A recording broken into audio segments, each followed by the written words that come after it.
Hi investors! Today we're gonna talk about portfolio management. So let's say you already have several equities. You've selected, let's say 5, 6, maybe 10 equities. You've undertaken fundamental analysis, equity valuation.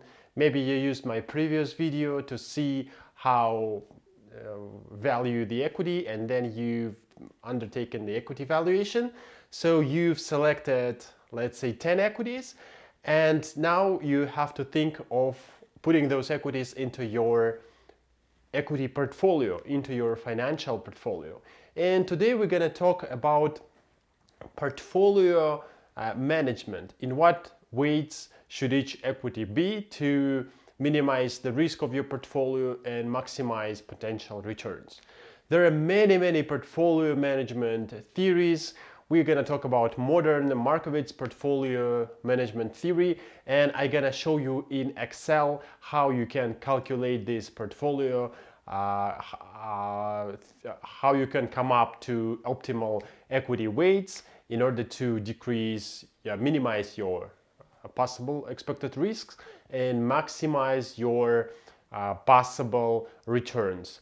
Please subscribe to my channel, hit the like button, and I will not be taking too much of your time on introduction. Let us start!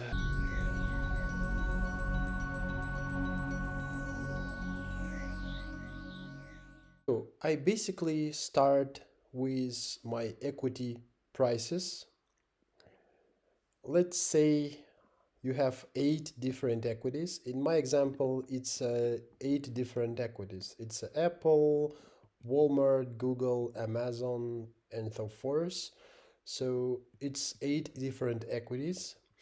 Then I basically download, so this is the first step. I download equity closing prices. You can download it manually or go to Yahoo Finance or use your trade terminal to download equity prices. Ideally, this should be yearly prices for every day, but for the purpose of this video, I'm just making monthly prices. So this is total 12 closing prices for the year.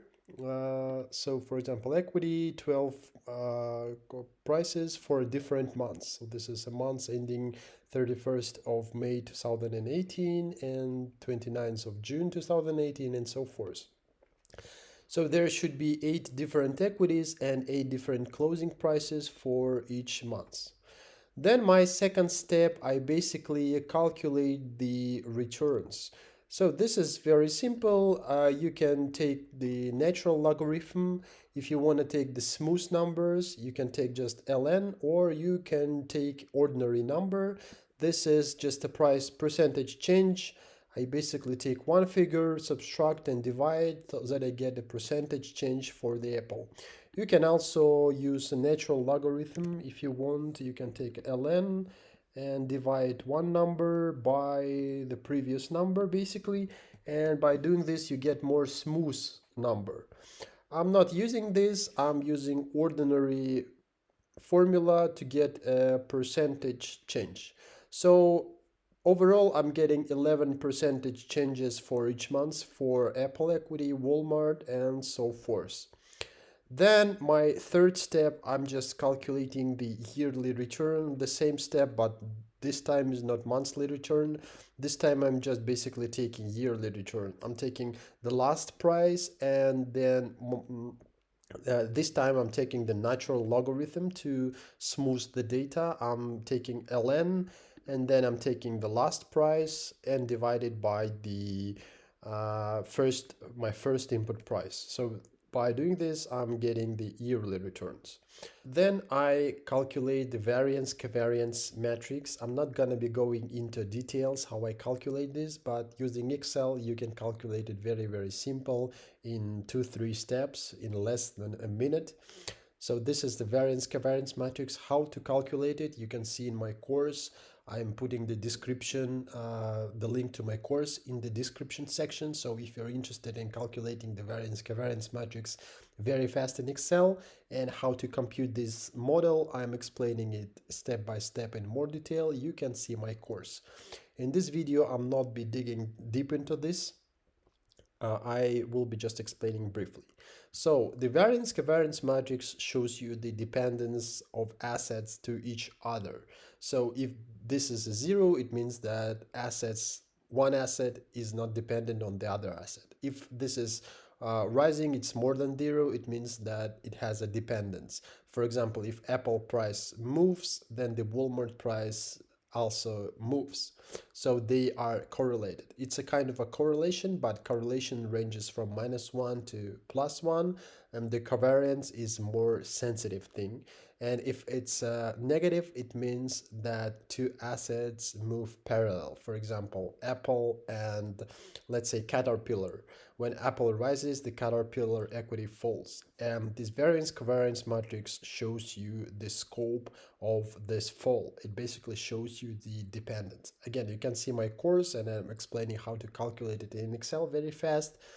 But basically you should compute this variance covariance matrix to see the dependence. Then my fifth step is to allocate the weights. So basically I write all 8 equities here. You can allocate, you can just put here 10% or 20% for this stage. It just doesn't matter right now. Then I just basically put the sum right here. The sum of all weights should be 100. It should not exceed 100, of course. And these are the weights. Then my sixth step is to minimize the portfolio standard deviation. I basically calculate the portfolio return. The portfolio return is the weighted average return. That is a return that counts all the weights, yearly return that counts all the equity weights. Then I calculate basically the portfolio variance. It's a very straightforward formula. You can see the formula right in here in Excel. For this purpose, I use variance covariance matrix for the calculation and also equity weights. Just leave it as it is. You don't calculate equity weights manually. You can put like 10% or 15% right here just to make it filled in. Don't leave it blank. Just put here weights. Excel will calculate it for you. And then you basically calculate the standard deviation, which is basically volatility, the risk of equity of your portfolio. What's a standard deviation? It's basically a square root of your variance. So once you calculate the variance based on the formula, you can just put the square root of your variance, and this would be your standard deviation. So once you've computed this step, all you have to do is leave the remaining calculations to Excel. Then what you basically do, you go to solver. Here you have the solver in your data. You should have a solver. If you don't have it here, you should go to data setup and add the solver manually. I'm not showing this in this video not to waste your time, but once you open the solver, it shows you different parameters. So set objective, it's a G38, it's our standard deviation. The purpose is to decrease the standard deviation. So you put here the minimum. Your standard deviation should be minimum. By changing value cells, this is the weights. So you basically highlight the weights, put here the sum of all the weights. You basically do like this and select all the weights. And subject to the constraints, you should add one constraint. You press add here.